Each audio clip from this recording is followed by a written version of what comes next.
And so I've posed the question in a chapter where I talk more about identity in this book.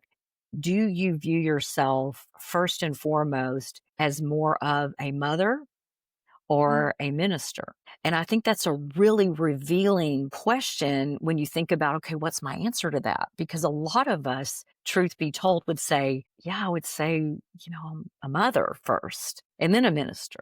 When really, if we get in the right order, what God is telling us in His Word is no, you're called to be a minister first. And an aspect of your ministry, a very key aspect at that when your children are in the home, is to your children and ministering to them. But I just thought that was so helpful as I began to unpack it myself. And I would say, Steph, that for me, it was like a lot of this, I wrote about a lot of this. Like I had the head knowledge of this.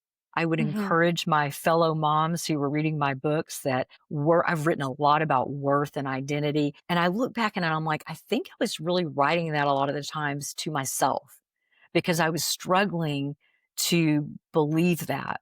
A couple of huge wake up calls for me that I was possibly getting this in the wrong order would be my last child leaving the nest in Mm. 2011, and realizing how quickly I began to feel like a loss of purpose and even, a loss of identity. Like, who am I now? If I'm not the mom who is shuttling my kids around to their activities and looking forward to Friday night lights on the weekend and the ball games and all the things. And then it comes to a screeching halt and you're really left to unpack, okay, now who am I now?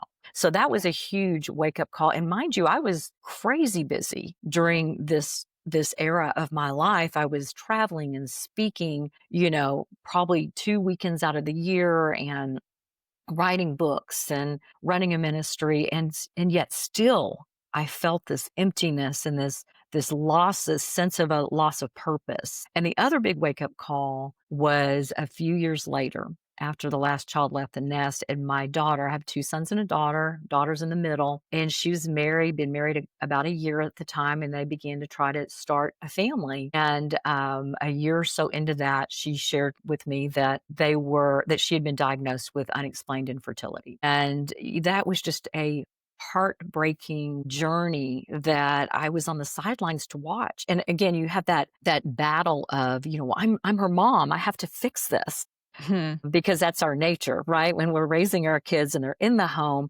so often we think that's our job is to, fix whatever we can. We don't want them to have struggles in life, even though those struggles can build their character, it can build their faith. But it's because, we deeply love and care for them. And so it's no different when your kids grow up to be young adults and leave the nest. And so that was a huge wake up call for me because as I found myself comforting her. And I share this story in the book. I was struggling with the right words. And, I was saying what I knew to be true. Again, I had knowledge of my daughter was saying, what if I never can have children?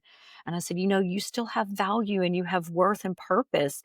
Even if motherhood is not part of your future. And at one point she said something to the effect of, but you've always told me that marriage and motherhood is something in my future and something that I have to look forward to and something that's Mhm. important. And I just remember at that point thinking, where did I get this so wrong?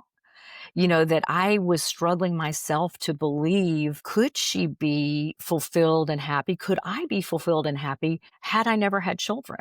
And that's Mm. again, another hard question, kind of self-assessment to ask ourselves to see where we stand in Yeah. regard to, uh, do you have this in the right order? And so that was, those two things were probably the biggest wake up calls for me, turning point moments, if you will, where I began to kind of slowly dig through the scriptures, rethink, the things I'd been taught in the past and just untangle, detangle, however you want to word it, some things. And this book is really a result of that.